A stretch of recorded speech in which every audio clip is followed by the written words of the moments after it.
Hello everyone, good morning. Good morning to all. I am Pooja and welcome back to my channel. आज के इस video में हम 31st of मई के सभी इंपॉर्टेंट करंट अफेयर्स डिस्कस करने वाले हैं। आज मंथ का लास्ट डे है और आज हमें आरबीआई की एनुअल रिपोर्ट पे बात करनी है। आरबीआई की बैलेंस शीट क्या है वो हम देखेंगे। इसके अलावा थर्ड एडवांस एस्टिमेशन हमारे देश का फूड ग्रेन का प्रोडक्शन कितना रहेगा, इसके बारे में हम डिस्कशन करेंगे।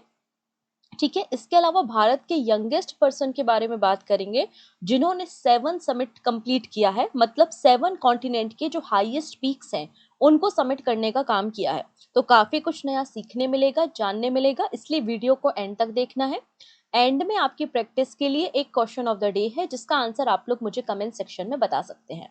तो ओवरऑल आपको समझ में आया कि आज हमारे मेजर टॉपिक ऑफ डिस्कशन क्या रहने वाले हैं हमारे सीए में।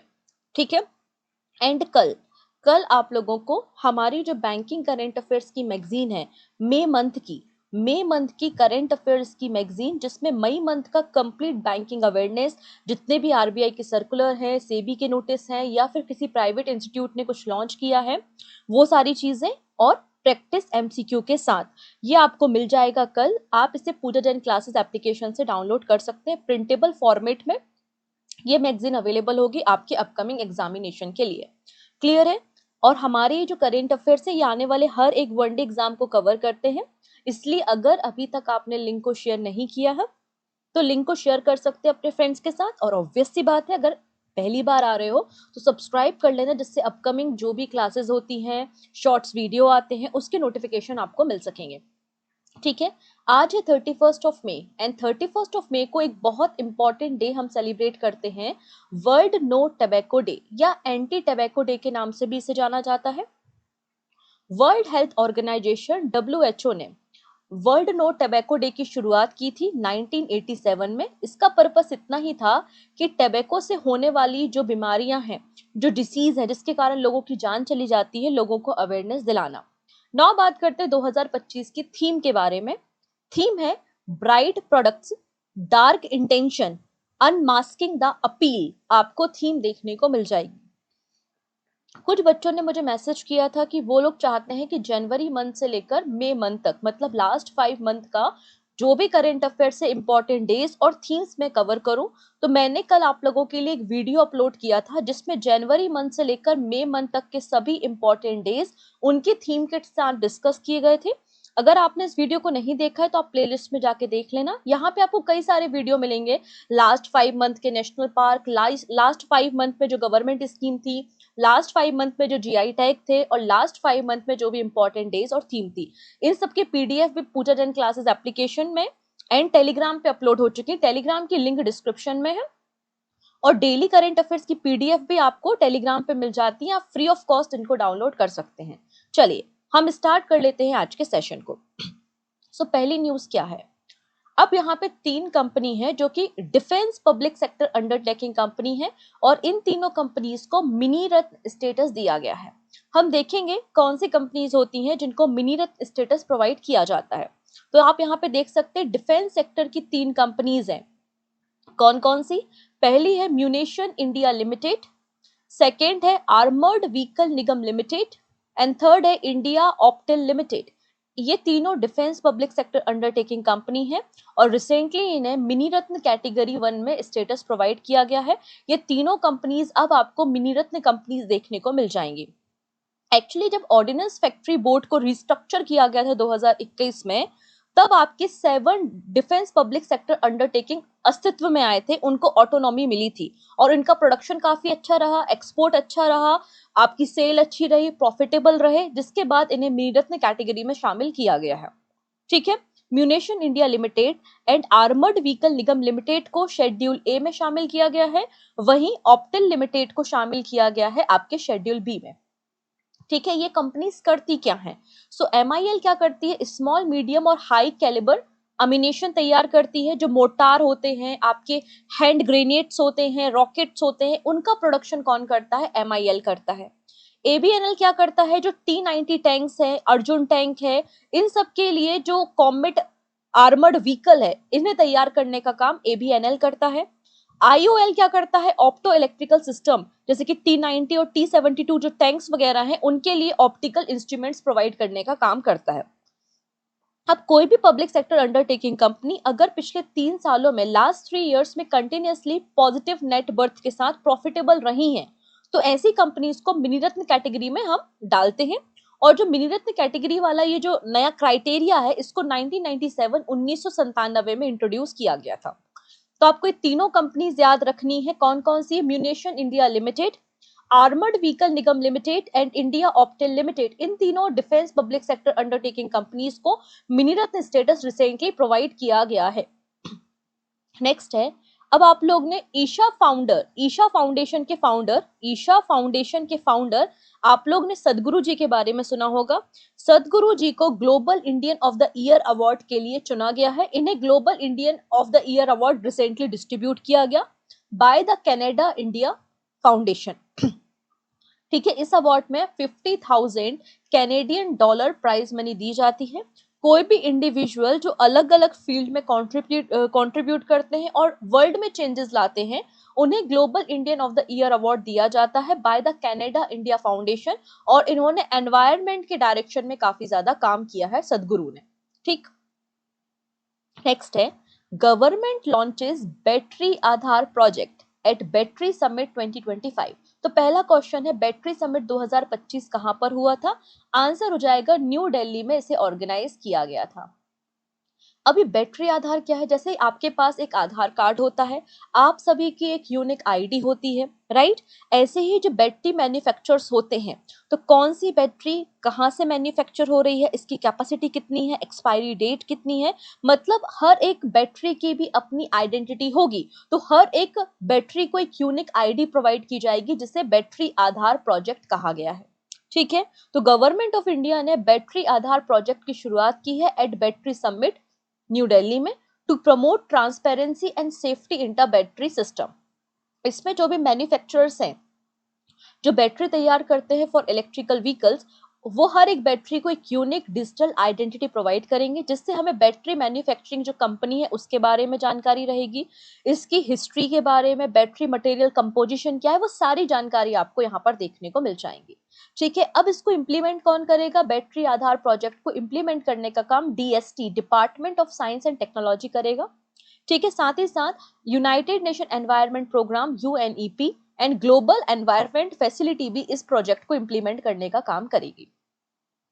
नेक्स्ट बात करेंगे बुद्धिस्ट सर्किट के बारे में। क्या आप में से मुझे कोई बता सकता है कि बुद्धिस्ट सर्किट में कितनी कितनी साइट्स को शामिल किया गया है? उन साइट्स को भी हम यहाँ पर डिस्कस करेंगे। UP tourism to launch Bodhi Yatra for Mekong Ganga country in June. अभी मेकोंग गंगा कंट्रीज क्या है? 6 कंट्रीज हैं, इनके बारे में भी हम बात करेंगे। इस प्रोजेक्ट की शुरुआत कब हुई थी, क्या पर्पस है, वो भी हम देखेंगे। फिलहाल समझिए, उत्तर प्रदेश गवर्नमेंट ने बोधि यात्रा की शुरुआत की है। 2 जून से लेकर 7 जून के बीच में आपको बोधि यात्रा देखने को मिलेगी उत्तर प्रदेश में, जो कि बुद्धा सर्किट का पार्ट है, जिसमें मेकोंग गंगा कंट्रीज जो 6 कंट्रीज है, उनके 10 डेलीगेट्स शामिल हो रहे हैं, थाईलैंड से, कंबोडिया, लाओस, वियतनाम और म्यांमार से। 2 जून से स्टार्ट होगी और 7 जून को सारनाथ में कंक्लूड होगी। ठीक है, इसमें आपकी 6 साइट को ये लोग विजिट करेंगे। 6 साइट को विजिट करने के बाद ताजमहल को भी विजिट करने का काम करेंगे। बोधि यात्रा का पर्पस क्या है? उत्तर प्रदेश के टूरिज्म को और बुद्धिस्ट साइट को, जो आर्कियोलॉजिकल साइट्स है, एंशिएंट साइट्स है, उनको प्रमोट करना और बुद्धिस्ट हेरिटेज की जो रिच कल्चर है उसको शोकेस करना। साथ ही साथ जो 5 साउथ ईस्टर्न एशियन कंट्रीज हैं, उनके साथ हमारे कल्चरल टाई को मजबूत करना इसका पर्पस है। अब यूपी बुद्धिस्ट सर्किट साइट में आपको 6 मेजर साइट्स देखने को मिलेंगी: कपिलवस्तु, सारनाथ, श्रावस्ती, संकिसा, कुशाम्बी और कुशीनगर। हम सभी को पता है कि गौतम बुद्ध ने अपना जो लास्ट उपदेश दिया था वो कुशीनगर में दिया था। ठीक है, ये सभी आपकी 6 साइट्स देखने को मिलेंगे जो कि बुद्धिस्ट सर्किट का पार्ट है। अगर आप लोग ने लॉर्ड बुद्धा के बारे में पढ़ा है तो आप इन साइट्स के बारे में जानते होंगे। ठीक है, बाकी इन्फॉर्मेशन यहाँ पे लिखी है कि ये साइट क्यों फेमस है, क्यों इन्हें जाना जाता है। जैसे कि पहला उपदेश सारनाथ में दिया था, तो सारनाथ इंपॉर्टेंट साइट हो जाती है। ठीक है, कपिल वस्तु में इनलाइटमेंट, ज्ञान की प्राप्ति गया बिहार में हुई थी। 29 साल अपने इन्होंने कपिल वस्तु में स्पेंड किए हैं। मेकोंग गंगा कॉर्पोरेशन की शुरुआत नवंबर 2000 में हुई थी। ठीक है, डन। इसका पर्पस है कि 4 फील्ड टूरिज्म, कम्युनिकेशन, एजुकेशन और ट्रांसपोर्ट में कॉपरेशन करना। 6 कंट्री है, India, Thailand, Cambodia, Laos, Vietnam and Myanmar. ठीक है, चलिए फर्दर डिस्कशन करेंगे। उसके पहले मैं बताना चाहती हूँ, अगर अभी तक भी आपने अप्रैल मंथ की करंट अफेयर्स की मैगजीन को डाउनलोड नहीं किया है तो अवेलेबल है पूजा जैन क्लासेस एप्लीकेशन पे। इसमें आपको category wise complete current affairs मिलता है, मतलब important days, appointment, international appointments, awards, books, obituaries, government scheme, art and culture, सारी कैटेगरीज को शामिल किया गया है। प्रिंटेबल फॉर्मेट में है, आप इसे डाउनलोड कर सकते हैं। अवेलेबल है पूजा जैन क्लासेस एप्लीकेशन में। यहां तक की कहानी समझ में आ रही है, करंट अफेयर समझ में आ रहा है, तो एक बार लाइक बटन पे क्लिक जरूर कर देना। ठीक है, चलो नेक्स्ट है, India post launch know your digi pin and know your pin code to modernise address infrastructure.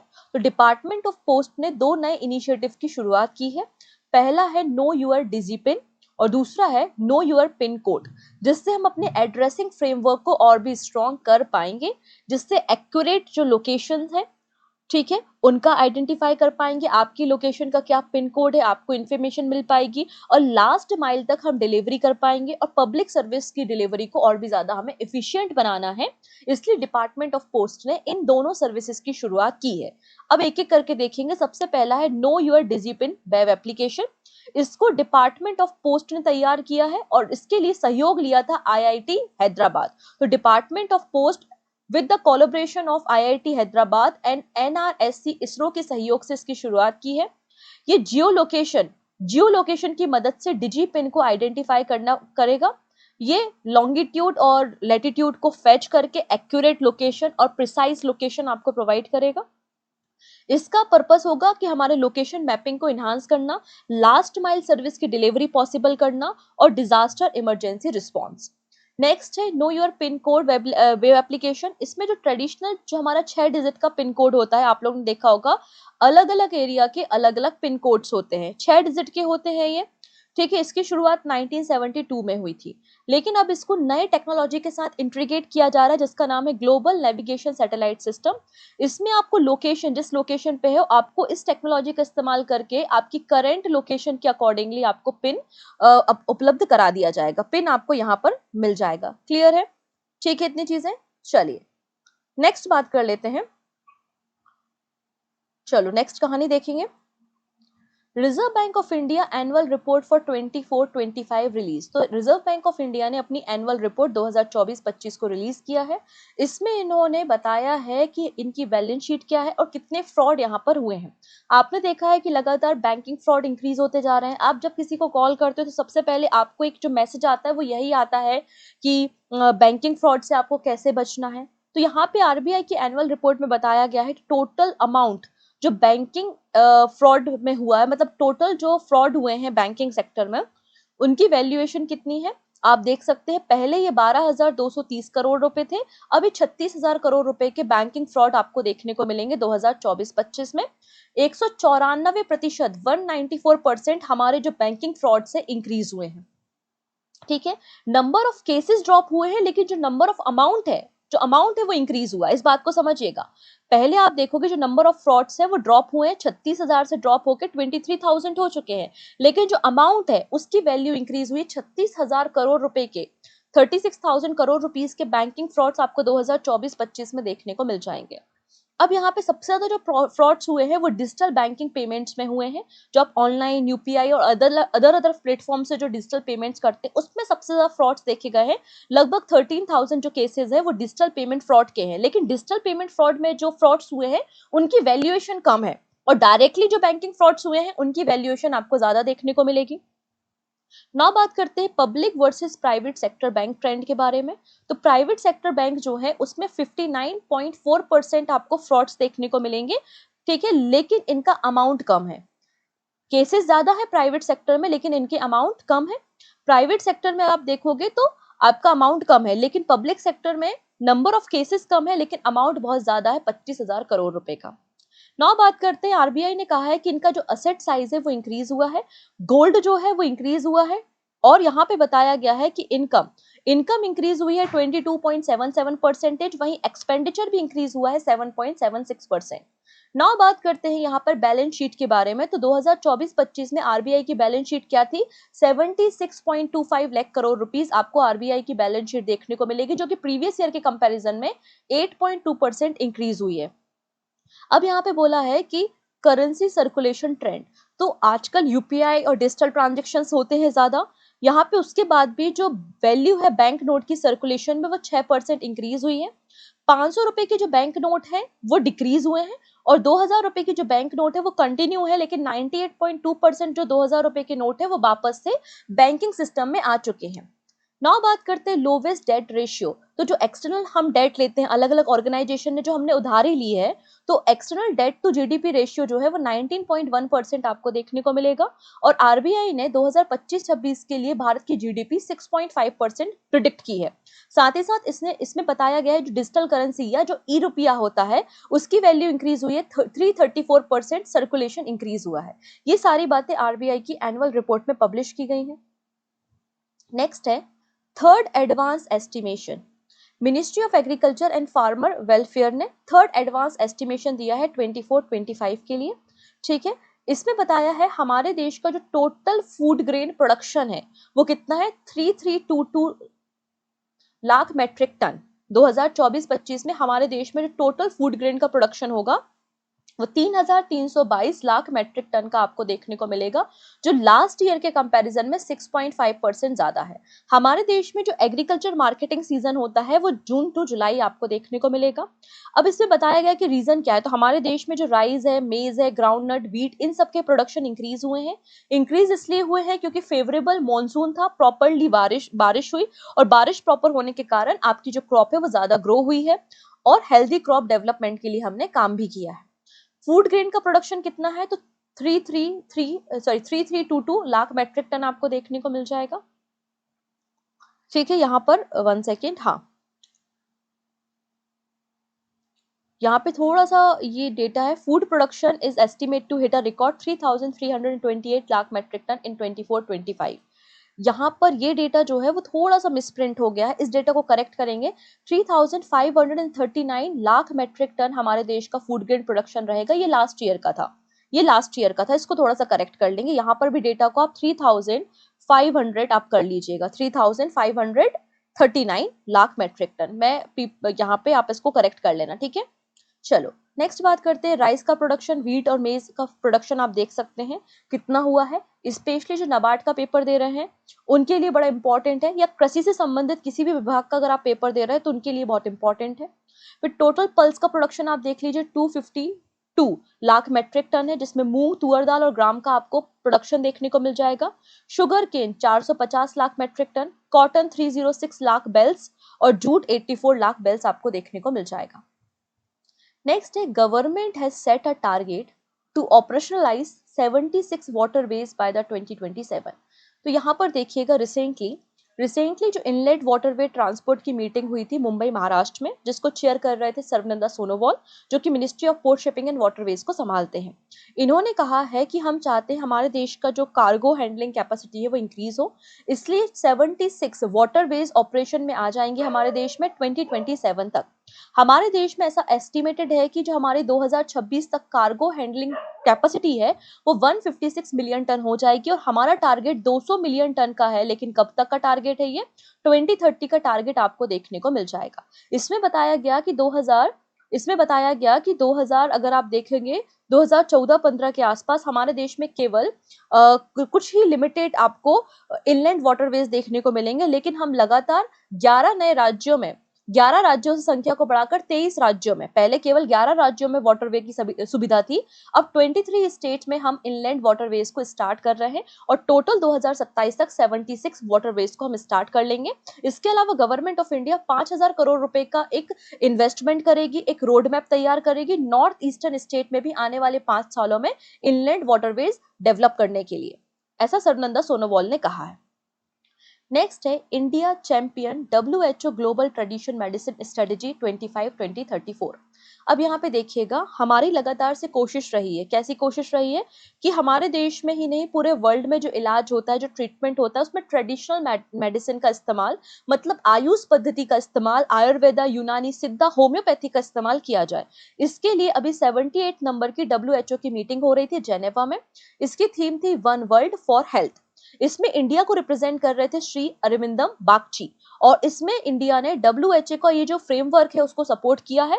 WHO ने global tradition medicine strategy 2025 to 2034 को रिलीज किया है। नाउ बात करते हैं WHO global centre for tradition medicine. ये आपको गुजरात जामनगर में देखने को मिल जाएगी। इसको 2022 में सेटअप किया गया था भारत में by the prime minister Narendra Modi. इसका पर्पस है कि ट्रेडिशन मेडिसिन की फील्ड में रिसर्च करना, पॉलिसी तैयार करना और एडवाइस देना। क्लियर? नेक्स्ट बात करेंगे एक्सरसाइज नोमैडिक एलिफेंट के बारे में। एक्सरसाइज नोमैडिक एलिफेंट इंडिया और मंगोलिया के बीच में होने वाली एक जॉइंट मिलिट्री एक्सरसाइज है। एक्सरसाइज नोमैडिक एलिफेंट का 17th एडिशन स्टार्ट हो चुका है, जो कि 31 मई से लेकर 13 जून तक आपको देखने को मिलेगा। कहाँ पे? उलन बटार में, मतलब मंगोलिया में। इसका जो प्रीवियस एडिशन था वो भारत के उमरोई मेघालय में हुआ था। क्लियर है? तो आपको याद रखना है, एक्सरसाइज नोमैडिक एलिफेंट इंडिया और मंगोलिया के बीच में होने वाली जॉइंट मिलिट्री एक्सरसाइज है। अगले पर्सन है जिनका नाम है विश्वनाथ कार्तिकेय। ये है विश्वनाथ कार्तिकेय, जो कि हैदराबाद से और केवल 17 ईयर्स के हैं। ठीक है, 16-17 सालों के, कुछ जगहों पे 16 लिखा है, कुछ जगहों पे 17 साल लिखा हुआ है। हैदराबाद से है और ये यंगेस्ट इंडियन बन चुके हैं जिन्होंने 7 समिट कंप्लीट की है। साथ ही साथ ये सेकंड यंगेस्ट पर्सन है इन द वर्ल्ड। वर्ल्ड के सेकंड है, इंडिया के फर्स्ट है। तो वर्ल्ड के सेकंड यंगेस्ट पर्सन है जिन्होंने 7 समिट चैलेंज को कंप्लीट किया है। 7 समिट चैलेंज को इन्होंने माउंट एवरेस्ट में कंप्लीट करने का काम किया, और एशिया कॉन्टिनेंट की जो हाईएस्ट पीक है वो आपको पता है कि माउंट एवरेस्ट है।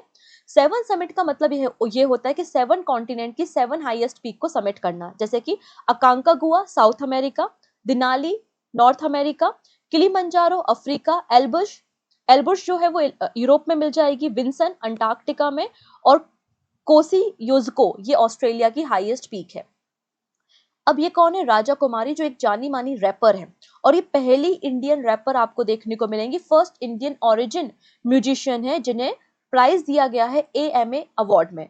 AMA का मतलब है अमेरिकन म्यूजिक अवार्ड, जो कि लॉस एंजलिस में ये सेरेमनी हुई थी, और ये पहली इंडियन रैपर है। ठीक है, राजा कुमारी इनका नाम है, पहली इंडियन ओरिजिन म्यूजिशियन है जिन्हें अमेरिका म्यूजिक अवार्ड से सम्मानित किया जा रहा है। ये 51 नंबर की सेरेमनी है जो कि लॉस एंजलिस में आपको देखने को मिलेगी, और इन्हें जो अवार्ड दिया जा रहा है इनके favourite sound track category of her song rain great के लिए दिया गया है। ठीक, चलिए फर्दर डिस्कशन करेंगे, लेकिन उसके पहले देख लेते हैं 30 मई, मतलब लास्ट क्लास में हमने क्या क्या सीखा था। हमने सीखा था कि विक्रम सिंह मेहता को चेयरमैन बना दिया गया है इंडिगो का। अनिल कुंबले को कर्नाटका गवर्नमेंट ने Karnataka forest and wild life conservation के लिए ब्रांड एम्बेसडर बनाया है। श्रद्धा कपूर आपको यूरेका फोर्ब्स की वैक्यूम क्लीनिंग कैटेगरी में आपको ब्रांड एम्बेसडर मिल जाएंगी। शुभमन गिल को ओकले सनग्लासेस का ब्रांड एम्बेसडर बनाया गया है। फिर ब्रिगेडियर जनरल अमिताभ झा और हवलदार संजय सिंह को दाग हैमरस्कोल्ड मेडल दिया जा रहा है, जो कि यूएन पीस कीपिंग फोर्सेस को दिया जाता है। कामी रीता शेरपा, इन्होंने 31st टाइम माउंट एवरेस्ट को समिट किया है। फिर पैडी क्रॉप के लिए यहाँ पर जो अपकमिंग खरीफ सीजन है उसके लिए MSP डिफाइन की है 2369 rupees per quintal. Modified interest subvention scheme को फर्दर एक्सटेंड कर दिया गया है 2025-26 के लिए। दीव पहली डिस्ट्रिक्ट बन चुकी है भारत की जिसमें 100% एनर्जी नीड्स को सोलर पावर से कंप्लीट किया जा रहा है। एशियन वेटलिफ्टिंग चैंपियनशिप 2026 कहां पर होगी? अहमदाबाद गुजरात में होगी। वीमेन चैंपियन लीग 2025 को जीता है आर्सेनल ने, और इन्होंने बार्सिलोना को डिफीट किया था। यूनिवर्सिटी ऑफ लिवरपूल का पहला फॉरेन कैंपस हैदराबाद में 2026 में स्टैब्लिश किया जाएगा। विश्वेश्वर सहकारी बैंक पुणे को सेकेंड शेड्यूल ऑफ RBI में शामिल किया गया है। IIFL फाइनेंस को RBI का अप्रूवल मिल चुका है कि अपनी ब्रांच को जम्मू एंड कश्मीर में ओपन करेगा। इसके अलावा ये जो दीव पहला जिला बना है जिसने 100% सोलर एनर्जी इस्तेमाल हो रही है, अंडर द PM सूर्य घर मुफ्त बिजली योजना के अंदर इसको लॉन्च किया गया था। और बो इको एक फिनोमेना देखा गया रेडार में, जो कि क्रिसेंट शेप का एक फिनोमेना होता है जब हाई स्पीड से विंड आपको देखने को मिलती है। और दिल्ली में 100 किलोमीटर पर आवर की स्पीड से आपको विंड देखने को मिली और रेडार में ये फिनोमेना कैप्चर किया गया। क्लियर है? लास्ट में एक छोटा सा क्वेश्चन है, in which Indian state is the Nagshankar temple declare a model temple for turtle conservation? तो टर्टल कंजर्वेशन के लिए मैंने आपको एक टेम्पल बताया था, नागशंकर टेम्पल। ये टेम्पल कहाँ पर सिचुएटेड है? आसाम, केरला, गुजरात या उड़ीसा? जो भी सही आंसर है आप मुझे कमेंट सेक्शन में बता सकते हैं। सो आज के लिए इतना ही, बाकी सारी बातें आने वाले वीडियोस में हम करते हैं। Thank you so much. जाते जाते एक बार लिंक को शेयर जरूर कर दीजिएगा। Take care.